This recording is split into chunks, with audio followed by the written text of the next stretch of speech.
I sat frozen at my parents' dining table, staring at my phone screen. The DNA results had everyone in shock. My sister Heather's cruel birthday joke about me not looking like family revealed an unthinkable truth: we weren't related. But that wasn't what left everyone speechless. It was the name under 98.7% match that made my father drop his glass and my mother burst into tears. If you're watching this while scrolling through family drama stories, I can promise you've never heard one quite like mine. The moment captured above changed my entire identity and family forever. Before I continue this journey through decades of secrets, lies, and eventually healing, drop a comment telling me where you're watching from. Has anyone else discovered shocking family secrets? Hit subscribe if you want more real-life family stories that prove truth really is stranger than fiction. Now, let me take you back to where it all began. Growing up in Hartford, Connecticut, my sister Heather and I couldn't have been more different.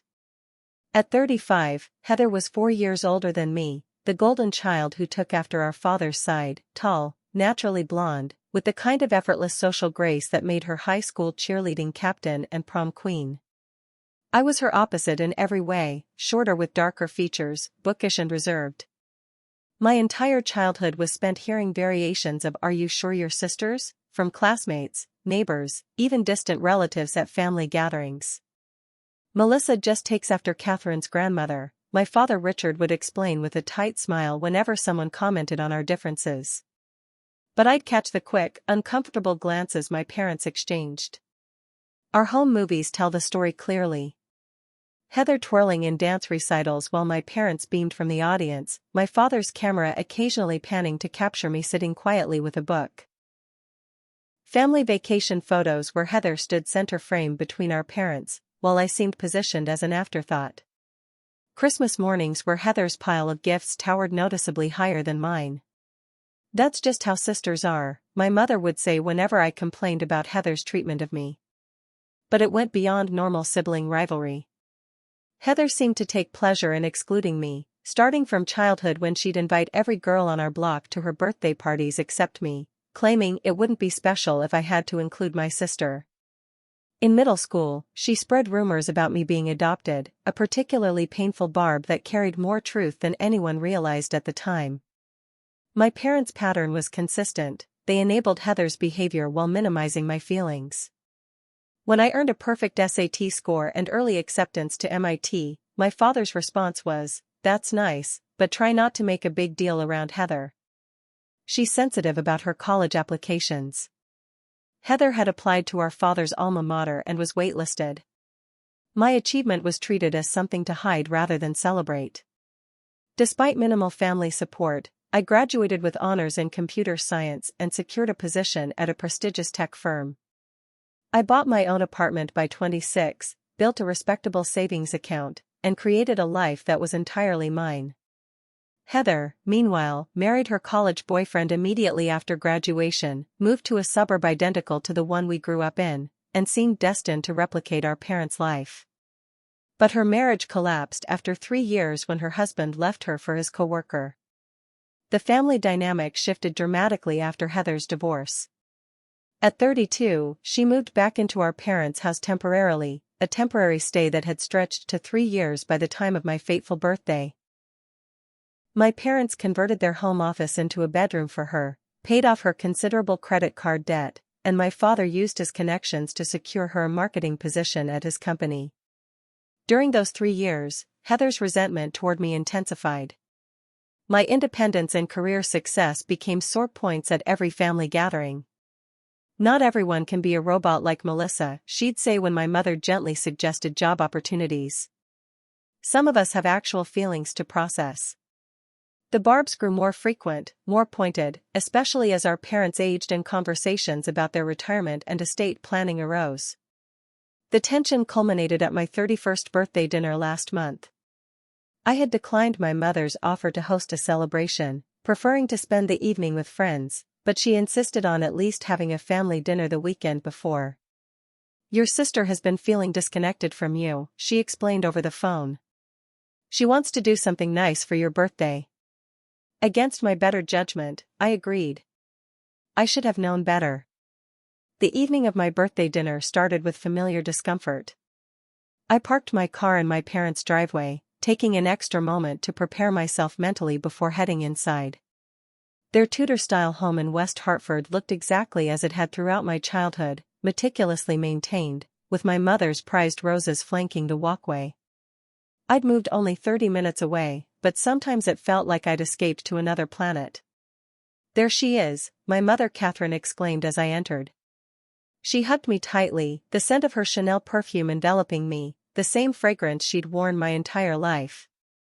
My father Richard glanced up from his newspaper, offering a quick "happy birthday, kiddo," before returning to his reading.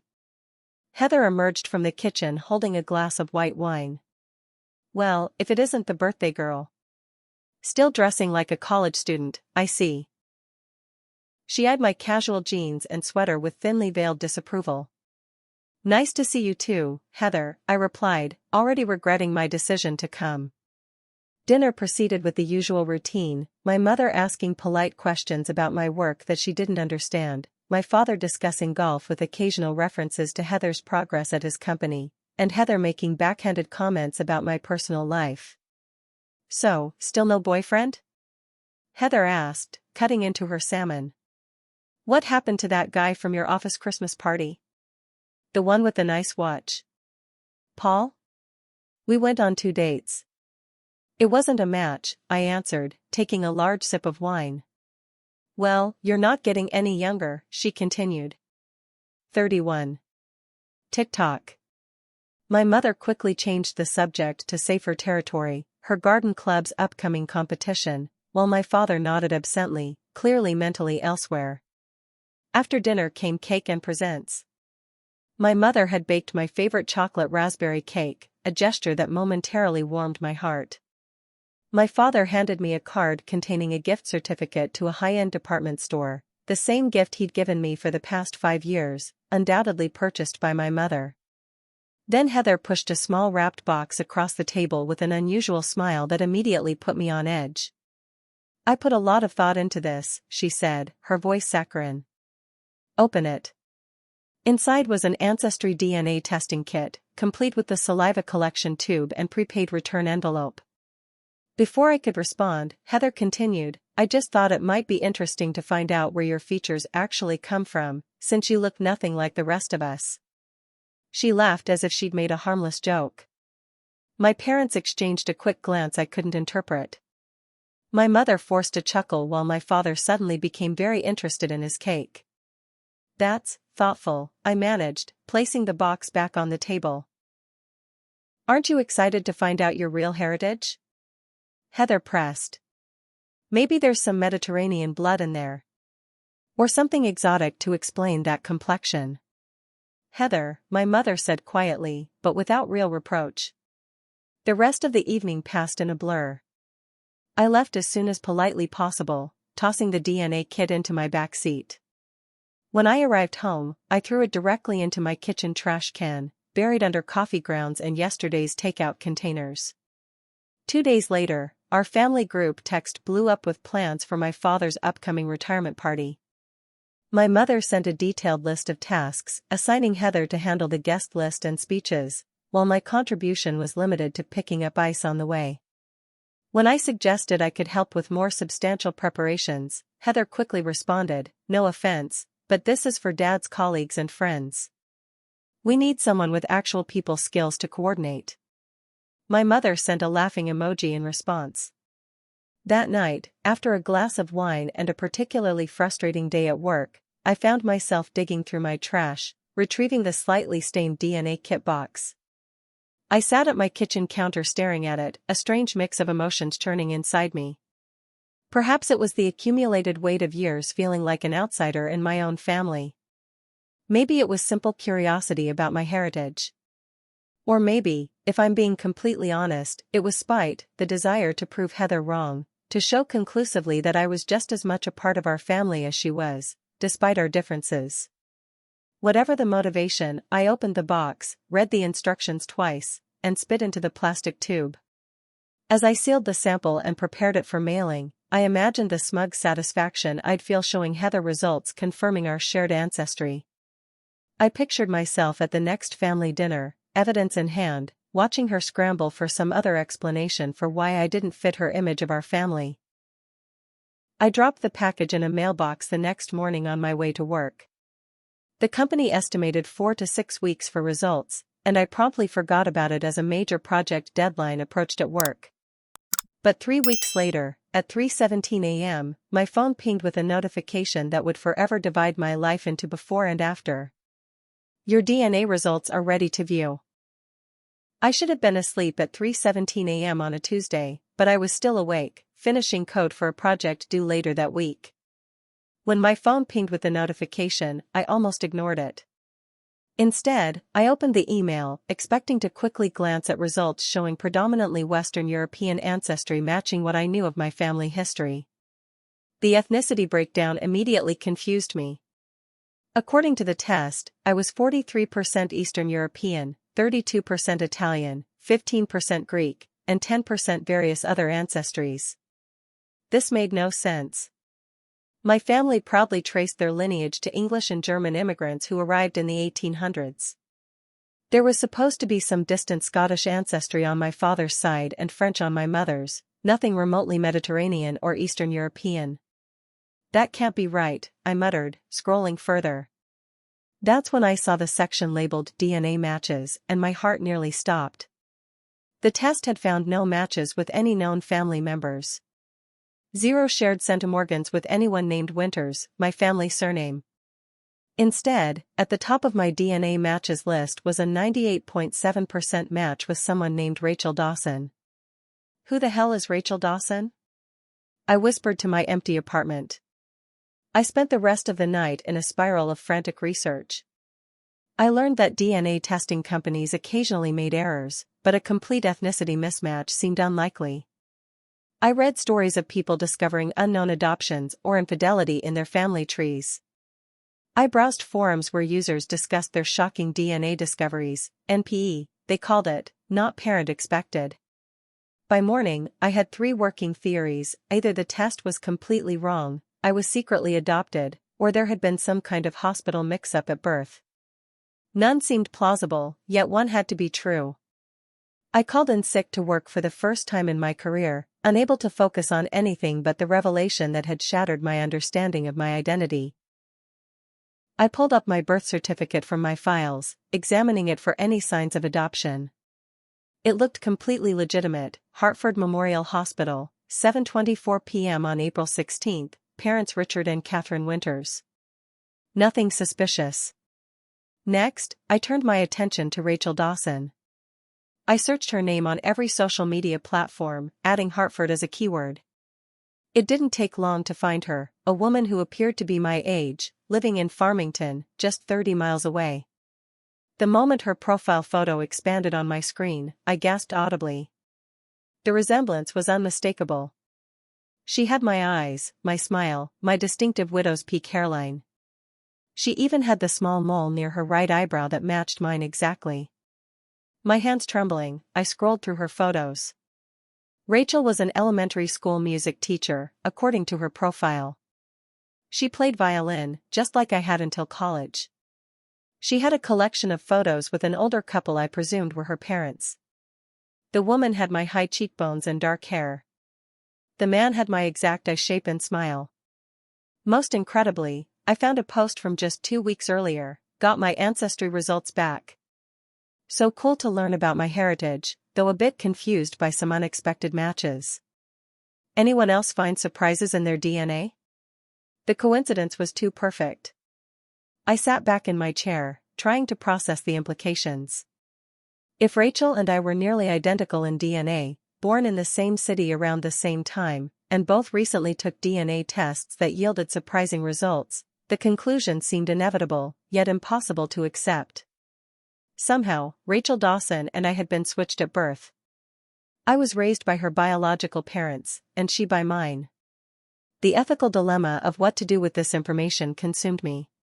Should I message a complete stranger with news that would upend her life as thoroughly as it had mine? Should I confront my parents, or rather, the people I'd always known as my parents, first? What if I was jumping to conclusions and there was a simpler explanation? I decided I needed more evidence before taking such a dramatic step. I searched for information about Hartford Memorial Hospital in the early 1990s, finding scattered news articles about understaffing issues and a major renovation in 1994. Nothing about baby switches or lawsuits that might relate to my situation. I discovered Rachel's parents' names through her memorial posts about them. Karen and David Dawson had died in a car accident 3 years earlier. This detail hit me hard. If my theory was correct, these were my biological parents, people I would never have the chance to meet. After hours of research with trembling hands and a churning stomach, I decided that I needed to confront the people who raised me first. They deserved the chance to explain before I reached out to a stranger. But first, I needed to prepare myself for whatever truths, or lies, might emerge. Saturday arrived with leaden skies that matched my mood. I'd spent the past 3 days in a fog, going through the motions at work while internally rehearsing what I would say to my parents. I'd confirmed with my mother earlier in the week that Heather would be at a friend's baby shower that afternoon. This conversation needed to happen without her inflammatory presence. As I pulled into their driveway for the second time that month, my hands wouldn't stop shaking. I checked my phone, confirming that the voice recording app was accessible with one tap. It felt wrong to record a conversation with my parents, but something told me I would need evidence of whatever was about to transpire. My mother answered the door with surprised delight. "Melissa. What a lovely surprise. Richard, look who's here."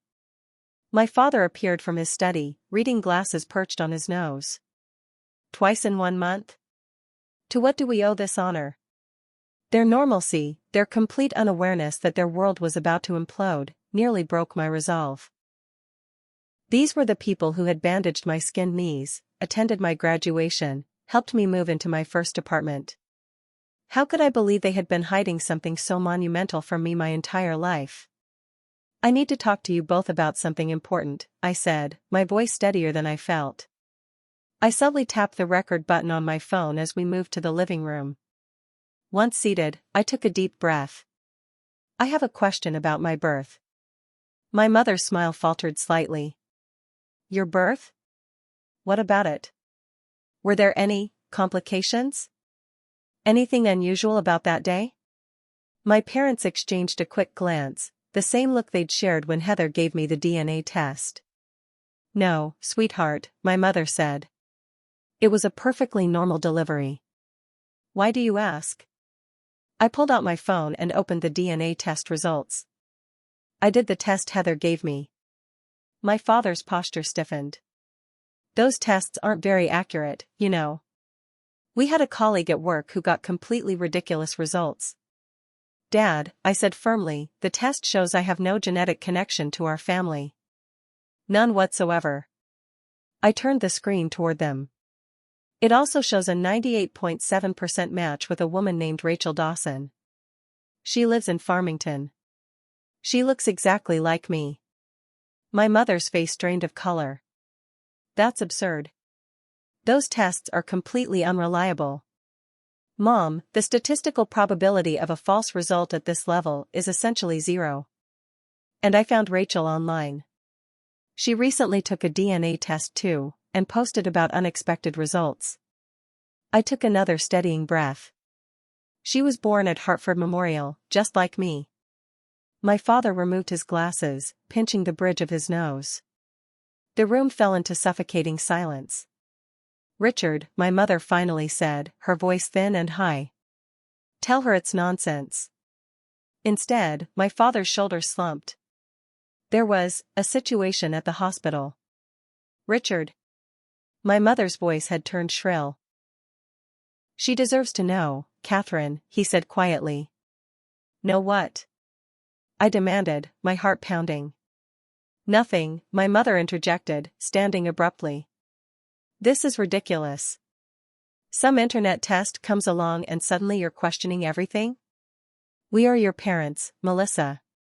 We brought you home from the hospital. We raised you. This conversation is insane." "Then explain why I have none of your DNA," I challenged. "Explain why a stranger shows up as my likely sibling or twin." My mother's face contorted with a mix of anger and fear. You're trying to destroy this family with these accusations. After everything we've done for you. Catherine, my father said sharply.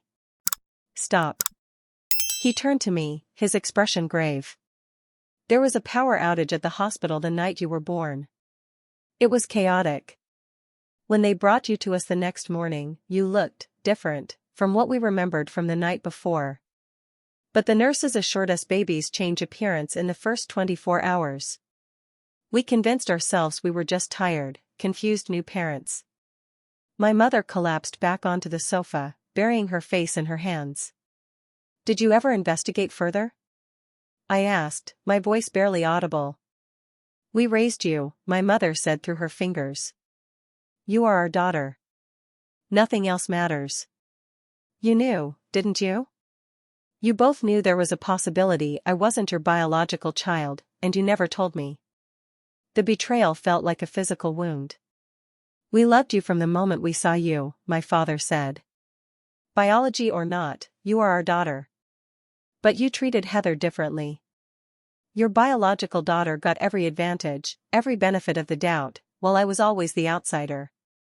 The years of subtle discrimination, of feeling like I didn't belong, suddenly made painful sense. That's not true, my mother protested weakly. We never. It is true, I interrupted. My entire life, I felt like I didn't fit in this family. And now I know why. I stood up, gathering my belongings. I need time to process this. And I'm going to contact Rachel Dawson. No. My mother's head snapped up. You can't do that.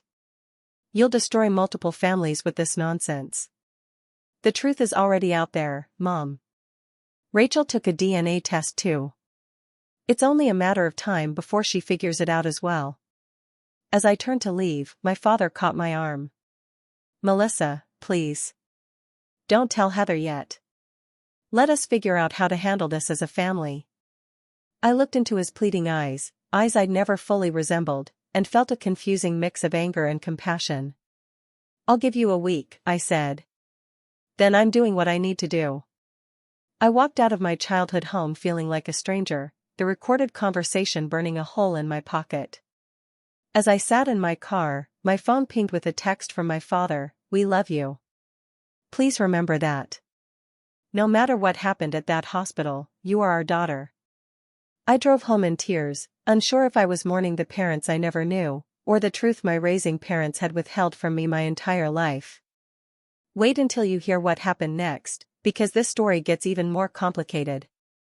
If you're finding this family journey as shocking as I did living through it, take a second to hit like or share with someone who appreciates real-life drama that puts fiction to shame.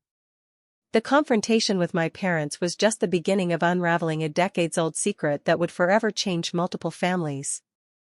Keep watching to see what happened when I finally connected with my biological sister. The week after confronting my parents passed in a blur of sleepless nights and distracted days. I couldn't focus on work, couldn't eat properly, couldn't engage in normal conversations with friends. My entire identity felt unmoored, floating in a void between what I'd always believed and what I now suspected was true. After careful consideration, I decided to contact Rachel through the DNA testing platform's messaging system, keeping my initial message cautious. Hello Rachel, my name is Melissa Winters. According to our DNA test results, we appear to be closely related, potentially siblings. I was born at Hartford Memorial on April 16th. If you're open to it, I think we should discuss these results. Sincerely, Melissa. Her response came within hours. Melissa, I've been staring at your name in my matches for days, trying to work up the courage to message you. I was born at Hartford Memorial on April 16th as well. I think we need to talk. Would you be comfortable meeting in person? Rachel. We arranged to meet at a coffee shop in Farmington, halfway between our homes. I arrived 20 minutes early, my stomach in knots, and chose a quiet table in the corner. When Rachel walked through the door, it was like seeing myself in slightly different clothing. She had the same height, the same walk, the same way of tucking hair behind her ear that I did. Our eyes met across the room, and I knew she felt the same shock of recognition. Melissa? She asked, approaching my table. Rachel, I confirmed, standing awkwardly. Do you shake hands with someone who might be your biological sister? Hug them?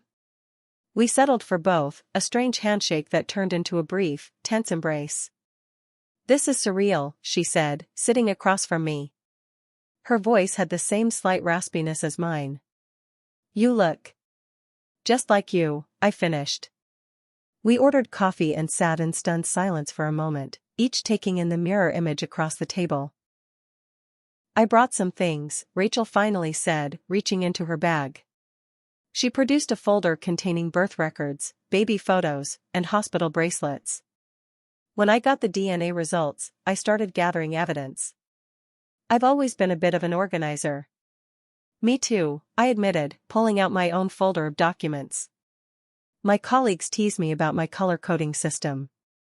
We exchanged an uncertain smile, the first crack in the tension.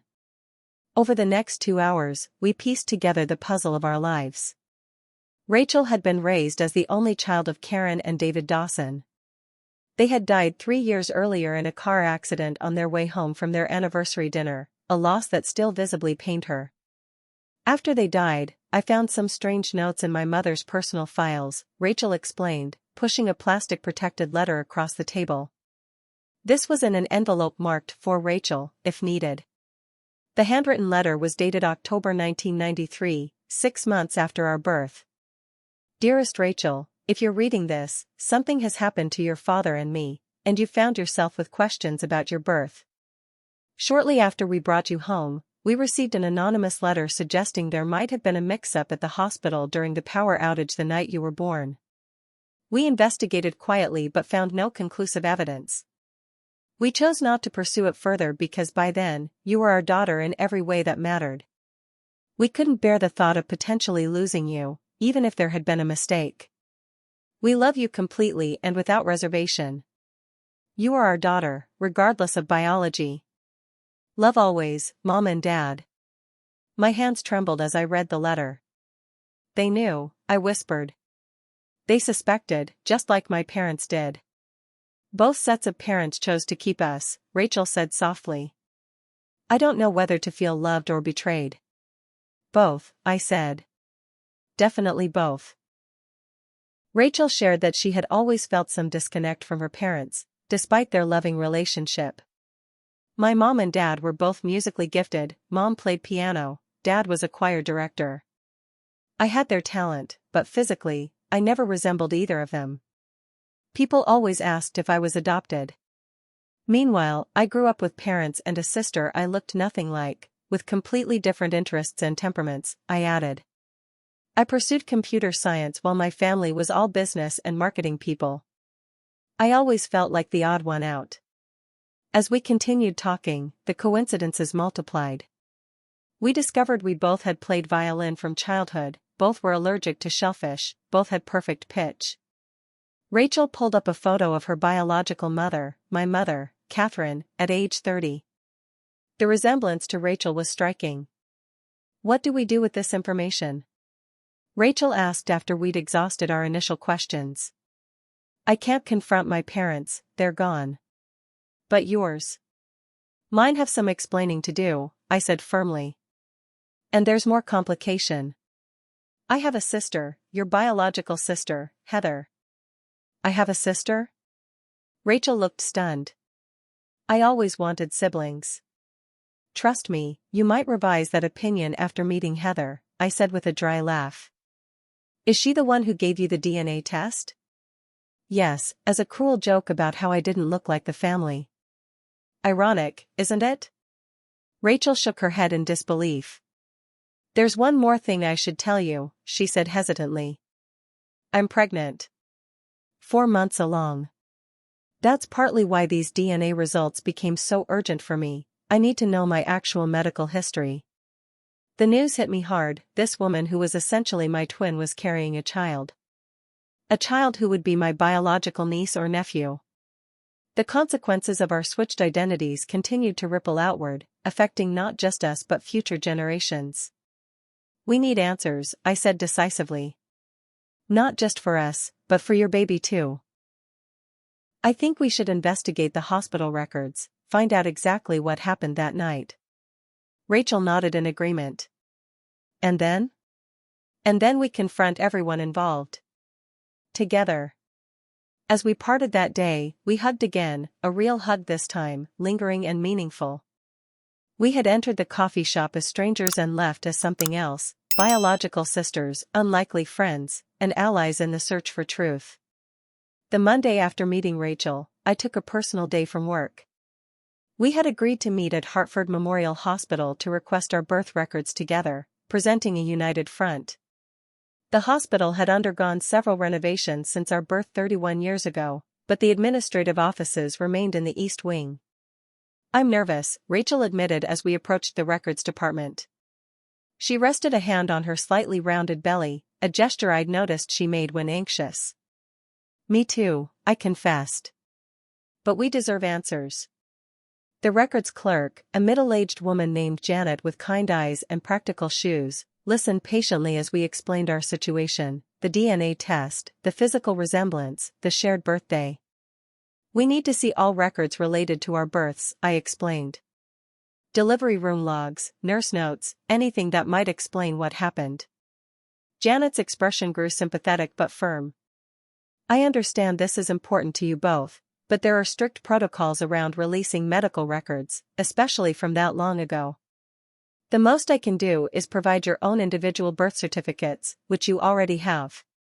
"There has to be something you can do," Rachel pleaded. "This isn't just curiosity, I'm pregnant, and I need accurate medical history for my child's health." Janet glanced around to ensure no one was listening, then lowered her voice. "Look, I shouldn't do this, but my own sister discovered she was donor conceived at 48. I know what it's like to need answers." She typed something into her computer. "The records from that era aren't all digitized. They're in storage in the basement. I can request them, but it will take a few days." "We would be incredibly grateful," I said. "Come back Thursday afternoon." "I'll see what I can find," Janet said, writing our contact information on a notepad. "But I can't promise anything." While waiting for Thursday, Rachel and I consulted with a medical malpractice attorney recommended by a colleague. Lawrence Bennett was in his 60s, with salt and pepper hair and reading glasses that perpetually slid down his nose. The statute of limitations for medical malpractice in Connecticut is generally 2 years from the date of injury, or from when the injury should reasonably have been discovered, he explained after hearing our story. However, in cases of fraudulent concealment, which this might qualify as, the statute can be extended. "So we could still sue the hospital?" Rachel asked. "Potentially," Bennett said cautiously. "But there are significant hurdles. You'd need to prove negligence, and after 31 years, many records may be missing, staff retired or deceased. More concerningly, you'd need to explain why your parents, both sets, didn't pursue this decades ago when they apparently had suspicions." I hadn't considered this angle. "So our parents' inaction could prevent us from seeking justice?" "It complicates things," Bennett admitted. "But there's another avenue to consider. If hospital administrators actively concealed evidence of the switch to avoid liability, that could potentially constitute criminal concealment or fraud. The statute of limitations for fraud is longer, typically 3 years from discovery in Connecticut." We left the consultation with more questions than answers, but with a clearer understanding of our legal options. The decision to pursue legal action would depend largely on what we discovered in the hospital records. On Thursday, we returned to the hospital. Janet ushered us into a small conference room where several manila folders sat on the table. "I found your birth records," she said, "but also something else." She pulled out a thin file labeled Incident Report, April 16 to 17, 1993. This was cross-referenced with both your names. With trembling hands, I opened the incident report. It detailed a hospital-wide power outage beginning at 7:13 p.m. on April 16, lasting until 4:27 a.m. on April 17.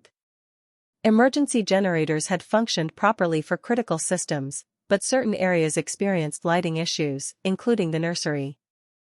The report included nurses' notes documenting the chaotic conditions during the night shift. One entry, timed at 2:15 a.m., specifically mentioned, infants Winters and Dawson temporarily removed from bassinets during cleaning after power restoration. Proper identification confirmed before returning to bassinets. This could be when it happened, Rachel whispered. Further notes indicated that night shift was understaffed due to a nurse calling in sick. The supervising nurse, Eleanor Winters, no relation to my family, had documented concerns about protocol violations during the power outage but noted that all infants confirmed with correct families at morning handover. We need to talk to Eleanor Winters, I said decisively. Janet had anticipated this request. She's retired now, but still lives locally. She volunteers at the hospital gift shop on Tuesdays. She slid a post-it note with an address across the table. That's the retirement community where she lives. I didn't tell you this, she added firmly. The following Tuesday, we found ourselves sitting in the tidy living room of Eleanor Winters' apartment at Riverside Retirement Community. At 78, Eleanor remained sharp and direct, her white hair cut in a practical bob, her posture still reflecting her nursing background. I remember that night vividly, she said after we explained why we were there. Power outages were unusual but not unheard of. What made that night different was the timing, 2 deliveries within 30 minutes of each other, and then the lights going out just as we were processing the newborns. What exactly happened? Rachel asked.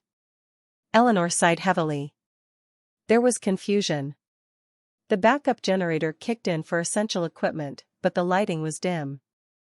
We had to move the babies from the delivery area to the nursery using flashlights. The ID bracelets were supposed to be secured immediately after birth, but... She trailed off. But they weren't?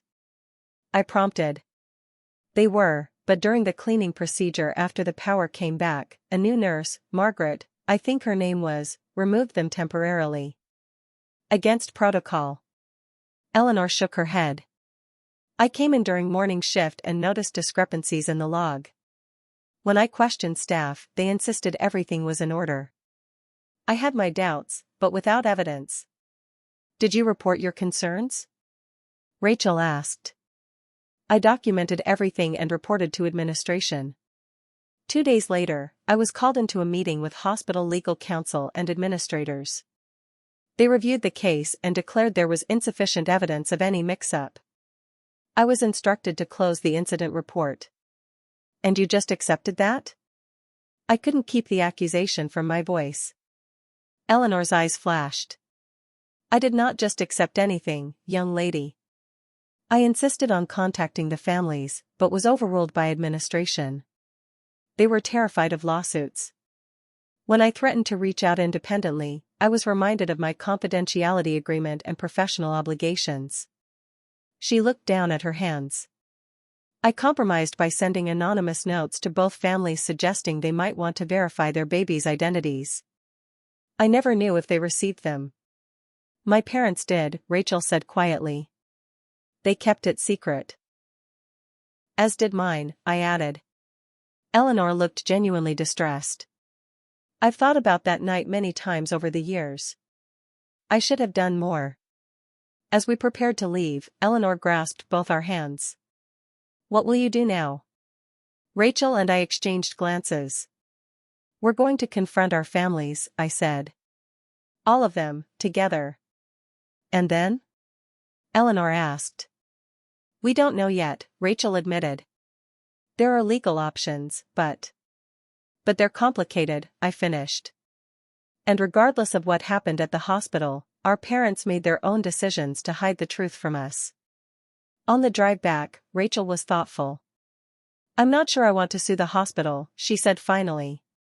Even if we could win, what would it accomplish? The people who made those decisions are probably long gone. I'm more disturbed by our parents' choices, I agreed.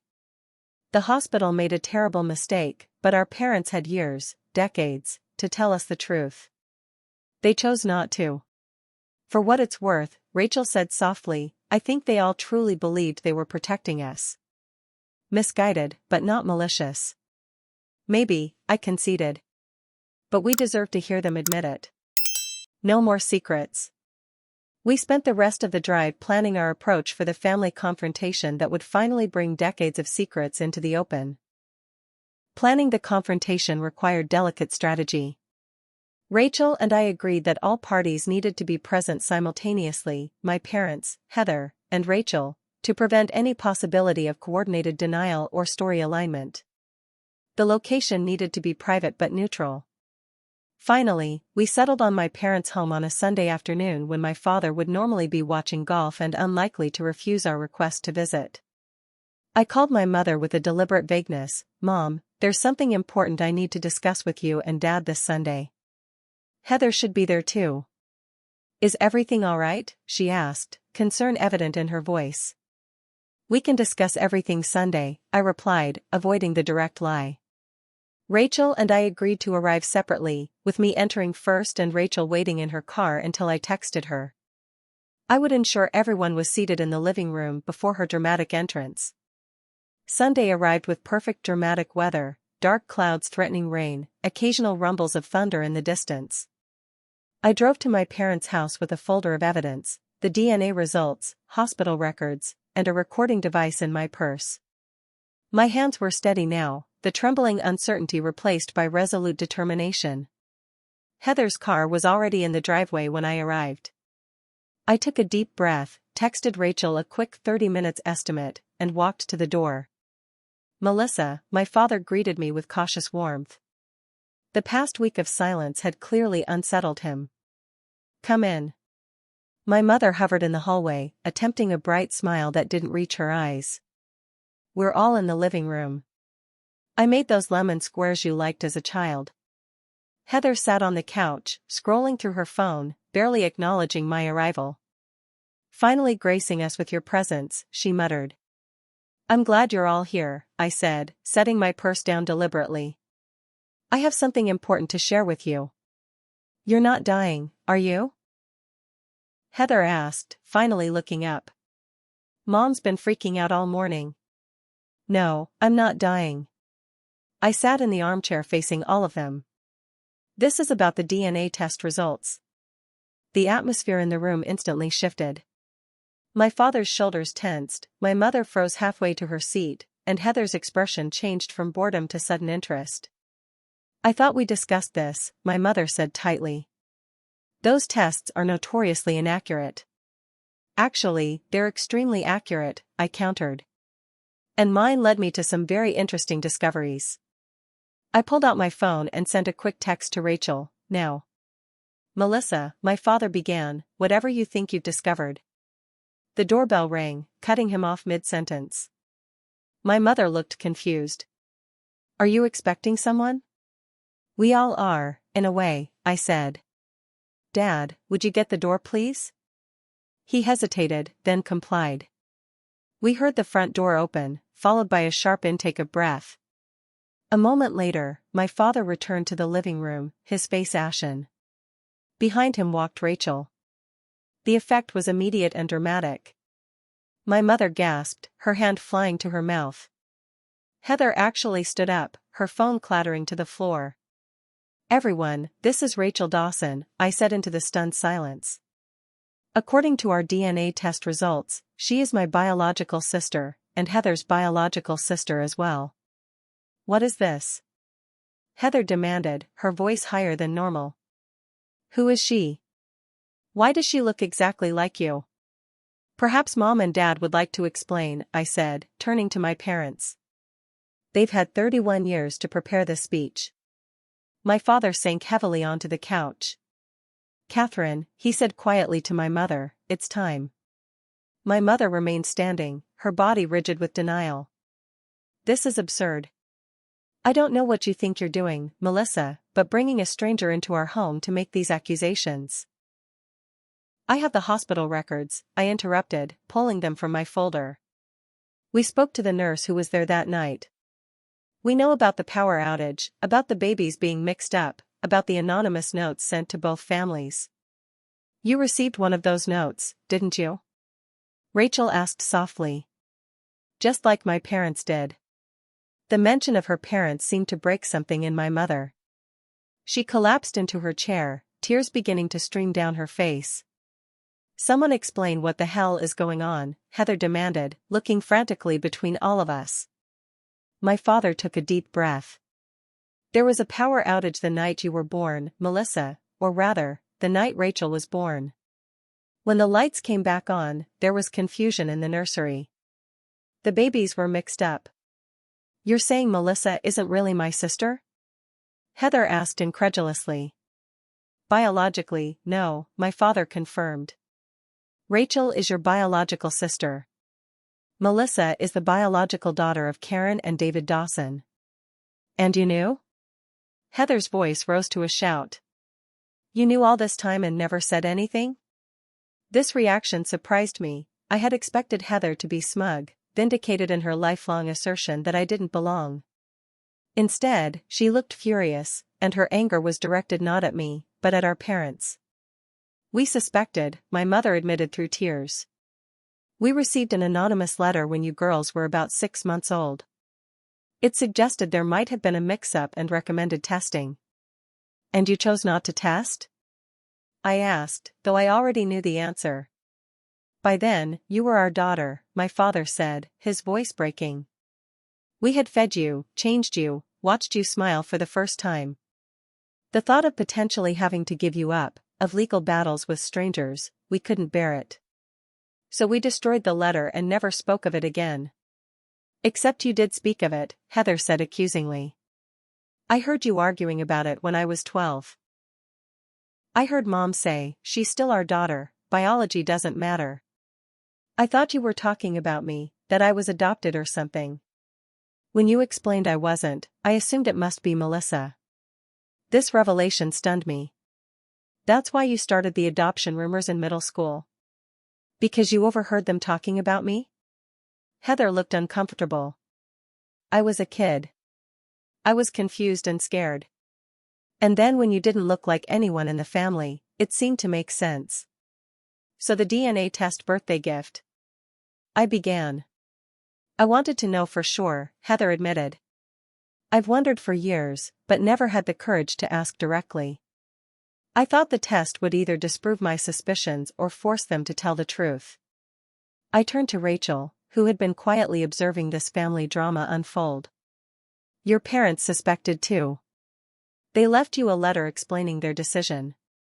Rachel nodded, pulling out the letter and handing it to my father. He read it silently, then passed it to my mother and Heather. "They made the same choice we did," my father said softly after reading it. "No," I corrected him. "They made a choice to prepare Rachel for the possibility of learning the truth someday. You chose to hide it forever." An uncomfortable silence filled the room. Finally, my mother spoke. "What do you want from us, Melissa? We raised you, loved you, gave you everything we could." "Accept the truth," I said. "And accept equal treatment with your biological daughter." My mother flinched. "We never intentionally favored Heather." Heather let out a harsh laugh. "Mom, even I know that's not true. You always treated us differently." "Because I was trying to compensate," my mother burst out. "I was terrified Melissa would somehow sense she wasn't ours biologically. I overcompensated with you, Heather, to avoid showing any bias. It was wrong, I see that now, but I was so afraid of losing her." "You did lose me," I said quietly. "Not because of biology, but because of lies. Every time I felt like an outsider in this family, every time my accomplishments were downplayed to spare Heather's feelings, every time you allowed her to treat me as less than, those were the moments you lost me." The room fell silent again, broken only by my mother's quiet sobs. "What happens now?" my father finally asked. Rachel and I exchanged glances. "We're still figuring that out," I said. "But there's something else you should know." I nodded to Rachel. "I'm pregnant," Rachel said. 4 months along. "Your biological grandchild," she added, looking at my parents. This news seemed to hit my mother particularly hard. She looked at Rachel's slightly rounded belly with a complex expression of longing, grief, and something like hope. "We're not here to tear families apart," Rachel continued gently. What's done is done. But we do deserve to know our histories, our medical backgrounds. And, she hesitated, perhaps we can find a way forward that acknowledges all these connections rather than denying them. Heather surprised me again by standing up and walking directly to Rachel. She studied her face intently. "You have our grandmother's eyes," she said. "The real shape, not like in photos." She turned to me. "And you do look just like Rachel's parents in those pictures you showed me." "You've seen pictures?" my father asked, confused. "Melissa and I met for coffee last week," Heather admitted. "After I saw the initial DNA results, I wanted to understand better. This secret meeting was news to me." "You never told me you saw the results." Heather shrugged uncomfortably. "Mom showed me after you left that day. I went through your trash and found the testing company information. I created an account and figured out how to view shared matches. When I saw Rachel's name, you looked her up too, I realized. I needed to know if I was crazy for all those years, thinking you weren't really my sister," Heather said. "Turns out I was right, but I'm not happy about it." She turned to our parents. "You should have told us. Both of us. We deserved to know." My mother wiped her tears, visibly trying to collect herself. "You're right," she said, surprising everyone. "We thought we were protecting you both, but we were really protecting ourselves from facing a difficult truth." She looked between Rachel and me. "I don't know if you can forgive us, but I hope someday you'll understand we made what seemed like the only possible choice at the time." "I understand the choice to keep the babies you had bonded with," I said carefully. "What I don't understand is the choice to maintain the lie for 31 years, even as both Heather and I clearly sensed something was wrong." "Fear," my father said simply. "Fear becomes a prison of its own making. The longer we kept the secret, the more impossible it seemed to reveal it." As the confrontation gradually shifted into a more measured conversation, we began discussing practical matters, medical histories, legal considerations, how to navigate these new family connections.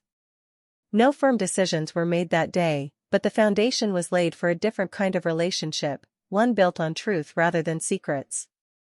As Rachel and I prepared to leave, Heather approached me awkwardly. "For what it's worth," she said, not quite meeting my eyes, "I always wished we were closer. I just didn't know how to connect with you when everything felt off." "Maybe we start over," I suggested. "Not as biological sisters, but as people who shared a childhood and who both just had their worlds turned upside down." She nodded, then surprised me with a brief, stiff hug. "I'd like that."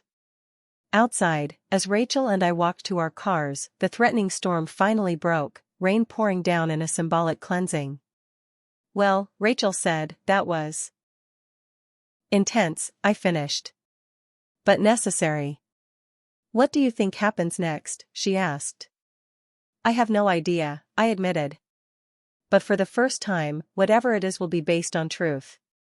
Watching this so far has been quite a journey, hasn't it? If you're as invested as I was while living through this emotional confrontation, take a quick moment to hit like. It helps others find this story who might be dealing with family secrets of their own. The most shocking revelations were now in the open, but figuring out what our new family reality would look like was just beginning. Stay with me as I share how we all processed this truth bomb and what our family looks like today. In the weeks following the confrontation, I entered what my therapist called an identity reformation period. Dr. Abigail Fuller specialized in family trauma and identity issues, and within minutes of our first session, I knew she was the right person to help me navigate this emotional labyrinth. "What you're experiencing is similar to what adoptees feel during reunion," she explained during our second session. "Except you didn't know you were adopted, or in your case, switched at birth. That adds a layer of betrayal trauma on top of the identity questions." I had taken an extended leave of absence from work, unable to focus on coding when my entire personal foundation had been shaken. My boss had been surprisingly understanding when I'd explained the situation. "Take the time you need," he'd said. "This isn't something you can process in a weekend." He was right. The questions swirled endlessly. Who would I have been if raised by my biological parents? Had the Dawson's death robbed me of the chance to know the people whose DNA I carried? Did biology matter when the people who raised me had shaped every aspect of my personality and opportunities? There's no single answer, Dr. Fuller reminded me. Identity is both formed and innate. Some aspects of who you are likely come from your biological parents, certain talents, predispositions. Other aspects were shaped by your environment and the parents who raised you. I spent much of this period in self-imposed isolation, declining invitations from friends who couldn't possibly understand what I was experiencing. The one exception was Rachel, with whom I exchanged daily texts and weekly coffee meetings. Our connection deepened rapidly, skipping the usual getting-to-know-you phase of friendship and moving directly into something that felt like we'd known each other our entire lives, which, in a biological sense, we had. Rachel was processing her own complex emotions about our situation while preparing for motherhood. "I keep thinking about what my parents would say if they were here," she told me during one of our meetings. "Part of me is angry they didn't tell me the truth before they died, but another part understands they were protecting what they saw as our family unit." One unexpected development during this period came in the form of a text from Heather 3 weeks after the confrontation. "Can we meet?" "Just us." We arranged to meet at a park near my apartment. I found Heather already there, sitting on a bench, looking uncharacteristically subdued in jeans and a plain sweater rather than her usual carefully coordinated outfit. "Thanks for coming," she said as I sat beside her. "I've been doing a lot of thinking." "Me too," I acknowledged. "I owe you an apology," she said, surprising me. "Actually, about a lifetime of apologies." "Heather." "No, let me finish," she interrupted. "I've been awful to you for as long as I can remember. The adoption rumors, the constant comparisons, the snide comments about you not belonging, it was all rooted in something I overheard but didn't understand as a kid.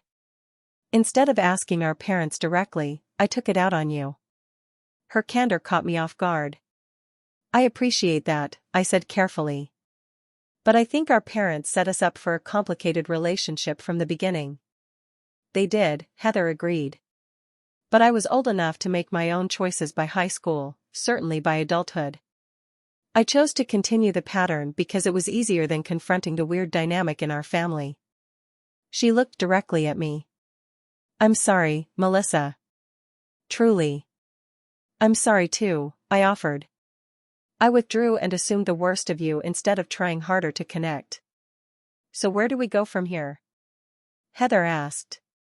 "We're not biological sisters, but we're not exactly strangers either. Maybe we can be friends," I suggested. "Start fresh, without the baggage of competing for the same parental attention." Heather smiled. A genuine smile without the usual edge. "I'd like to try that." This conversation marked the beginning of a tentative but authentic relationship between us. For the first time, we began texting about mundane things, a movie Heather had seen, a book I'd enjoyed, without the undercurrent of competition that had previously defined our interactions. Meanwhile, my relationship with my parents entered what Dr. Fuller called the renegotiation phase. After 2 weeks of minimal contact following the confrontation, I agreed to their request for a family therapy session. The session was raw and painful. My mother cried through most of it, while my father struggled to articulate his feelings about the choices they had made. "We never stopped loving you," he insisted. "Not for a single day." "Love isn't the issue," I responded. "Trust is. You built our entire family relationship on a fundamental lie." "We thought we were protecting you," my mother said through tears. "But you were really protecting yourselves," I countered. "And in the process, you allowed me to feel like I didn't belong for 31 years. The therapist guided us toward establishing new boundaries and expectations. "This relationship needs to be rebuilt on honesty," she emphasized. "Which means acknowledging the harm done, even when the intentions were protective." By the 4th month after the revelation, new family patterns began to emerge. Rachel's pregnancy provided a focal point that brought various combinations of us together. When she invited me to her baby shower, I hesitantly asked if my parents, her biological parents, could attend. I was going to suggest that, Rachel said. And would it be weird if I invited Heather too? I know she's not biologically related to me, but she's part of this strange family constellation we're creating. The baby shower became the first event where all parties were present: Rachel and her husband Michael, me, Heather, and my parents. The awkwardness was palpable initially, with my mother hovering uncertainly around Rachel, clearly wanting to connect but unsure how to approach her biological daughter. I watched as Rachel gently guided my mother into a conversation about family medical history, a practical entry point that allowed them to begin forming a connection. My father, less emotional but equally affected, found common ground with Michael discussing their shared interest in classic cars. Heather surprised everyone by arriving with an elegantly wrapped gift, a handcrafted wooden music box that played Brahms' Lullaby. I remembered you mentioning you teach music, she told Rachel. I thought this might be nice for the baby. The genuine thoughtfulness of the gesture moved Rachel to tears, hormones amplifying her emotional response. As I watched her embrace Heather, I felt a complex mix of emotions, a lingering sadness for what might have been had we all known the truth earlier, but also appreciation for the new connections forming. The legal aspect of our situation resolved more straightforwardly than we had initially feared. After consulting with attorney Bennett again, Rachel and I decided against pursuing action against the hospital. The statute of limitations complications, combined with the hospital's changed ownership over the decades, made litigation seem like an exhausting process with limited potential benefit.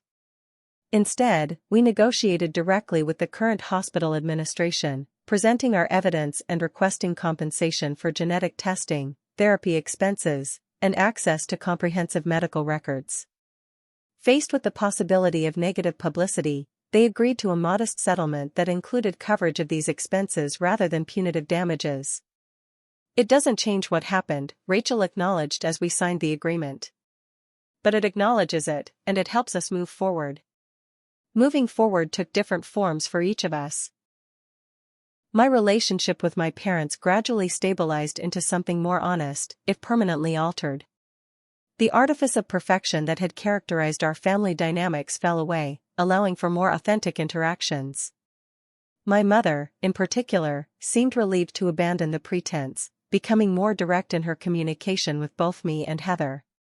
Heather and I established a friendship that, while still occasionally awkward, contained moments of genuine connection that had never existed in our childhood relationship. She began dating a kind, steady man who seemed to bring out her better qualities, and I found myself actually enjoying her company during our now regular coffee meetings. My relationship with Rachel deepened into something that defied conventional categorization, not quite sisters in the traditional sense, but connected by biology, shared experience, and growing affection. As her pregnancy progressed, I found myself increasingly invested in the health and well-being of her baby, my biological niece or nephew. The most unexpected development came during a conversation with Rachel in her 7th month. Michael and I have been talking, she said hesitantly. We'd like you to be the baby's guardian if anything happens to us. I was stunned by the request. Are you sure? We've only known each other for a few months. In some ways, I feel like I've known you my whole life, Rachel said. And there's no one else I'd trust more to raise my child with an understanding of her complex family history. She smiled. Besides, you'd give her the best shot at developing her programming genes. I agreed, deeply moved by her trust in me. This new responsibility crystallized something I'd been feeling but hadn't fully articulated. Despite the painful circumstances of our discovery, the expansion of my family connections had enriched my life in ways I couldn't have anticipated. Dr. Fuller described this as post-traumatic growth. The positive psychological changes that can emerge from life crises. You've been through a profound disruption of your identity and family narrative, she explained. But you're building something new and potentially richer from those broken pieces. As Rachel's due date approached, I found myself settling into this new family configuration, imperfect, complicated, but increasingly authentic. The old family myths had been destroyed, but in their place, something more honest was taking root. Exactly 1 year after receiving those fateful DNA results, I found myself in the maternity ward of Hartford Memorial Hospital, the very place where our lives had been accidentally redirected 32 years earlier. This time, however, I wasn't a newborn being mistakenly switched, but the birth coach and designated guardian for Rachel as she brought her daughter into the world. "Push," the doctor encouraged as Rachel gripped my hand with surprising strength. "You've got this," I assured her, wiping sweat from her forehead with a cool cloth. Her husband Michael stood on her other side, his face a mixture of terror and elation. After 17 hours of labor, Elizabeth Karen Catherine Dawson made her entrance at 3:42 a.m., weighing 7 pounds, 6 ounces, with a full head of dark hair and lungs that worked perfectly from the first cry. "She's beautiful," Rachel whispered, cradling her daughter for the first time. She looked up at me with exhausted eyes. "She has your chin."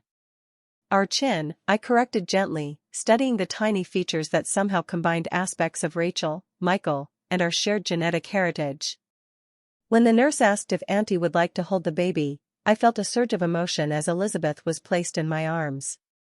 This small person carried my DNA, connecting me to both past and future in a way I hadn't anticipated. In her face, I could see echoes of the photos I'd seen of Karen Dawson, the woman who had given birth to me but never raised me, and wondered what she would think of her granddaughter. In the waiting room, an unlikely gathering had assembled despite the early hour. My parents Catherine and Richard, Heather, and even Eleanor Winters, the retired nurse whose anonymous notes had attempted to alert our families decades earlier. "She's here," I announced, stepping into the waiting area. "Mother and baby are doing great." My mother stepped forward tentatively. "What did they name her?" "Elizabeth Karen Catherine," I replied, watching her face register the middle names, one for Rachel's mother, one for mine. Rachel wanted to honor both grandmothers. Catherine's eyes filled with tears. That's very generous of her." Heather, who had arrived bearing an enormous stuffed giraffe, surprised me with a quick hug. "Congratulations, Aunt Melissa." The evolution of our relationship over the past year had been one of the most unexpected developments of this journey. The dissolution of the false narrative that had defined our childhood had freed us both to discover who we might be to each other without the burden of forced sisterhood. What emerged was a genuine friendship based on shared history and newfound honesty. "When can we see the baby?" she asked. "Rachel said to send you in 2 at a time once she's settled in her recovery room." While the others waited their turn, I stepped outside the hospital for a moment of quiet reflection. The spring morning was breaking clear and cool, so different from the stormy day when we'd confronted our families a year earlier. The anniversary had prompted me to create a new tradition, an annual DNA kit dinner with Rachel, reclaiming Heather's cruel gift as the catalyst for truth that, despite its painful revelations, had ultimately enriched all our lives. When I returned inside, I found Heather emerging from Rachel's room. "She's asking for you," she said, wiping away what looked suspiciously like tears. "That kid is seriously cute." I found Rachel sitting up in bed, Elizabeth sleeping peacefully in her arms. "Your parents just left," she said. "Your mom asked if she could come help once we're home." I said yes. The relationship between Rachel and my mother, her biological mother, had developed gradually over the past year. Beginning with practical discussions of family medical history, it had evolved into something neither quite mother-daughter nor quite friendship, but a unique connection that acknowledged their biological bond while respecting the parents who had raised Rachel. "How do you feel about that?" I asked, settling into the chair beside her bed.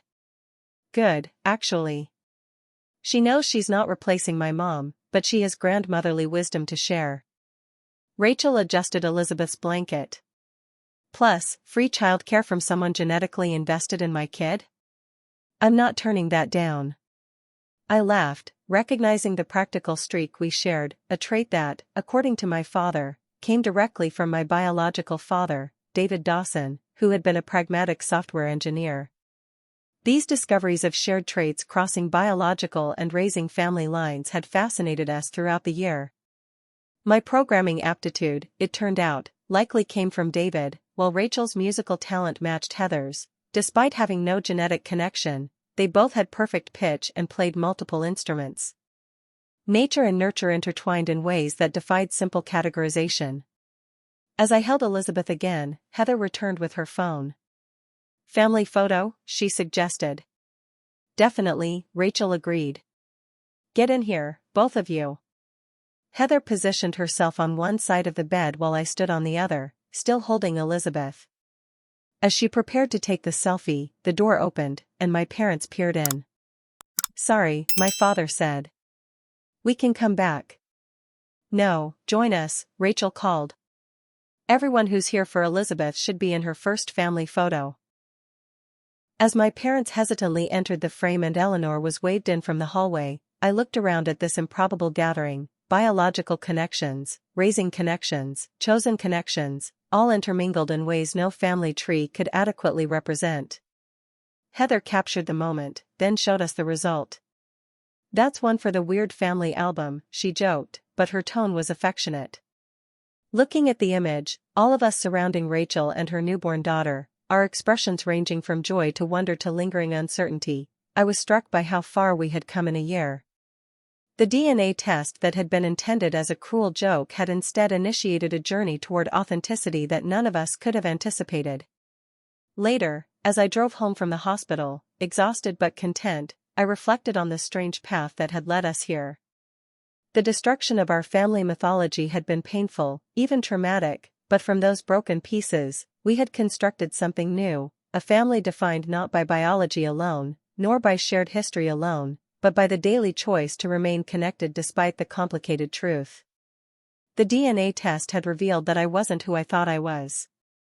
But paradoxically, that revelation had set me on a path to become more authentically myself than ever before.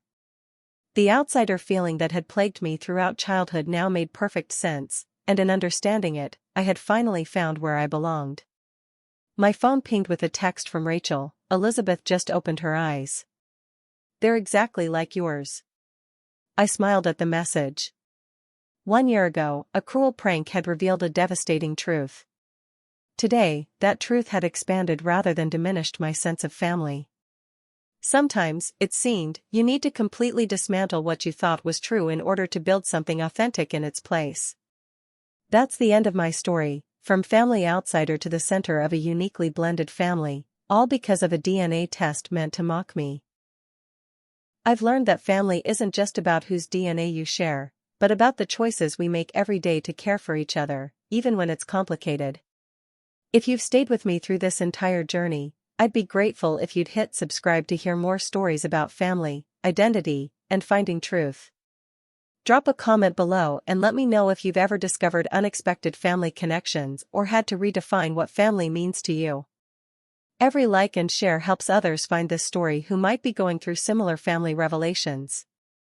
Thank you for witnessing my journey from family secret to family truth. Sometimes the most painful discoveries lead to the most authentic connections.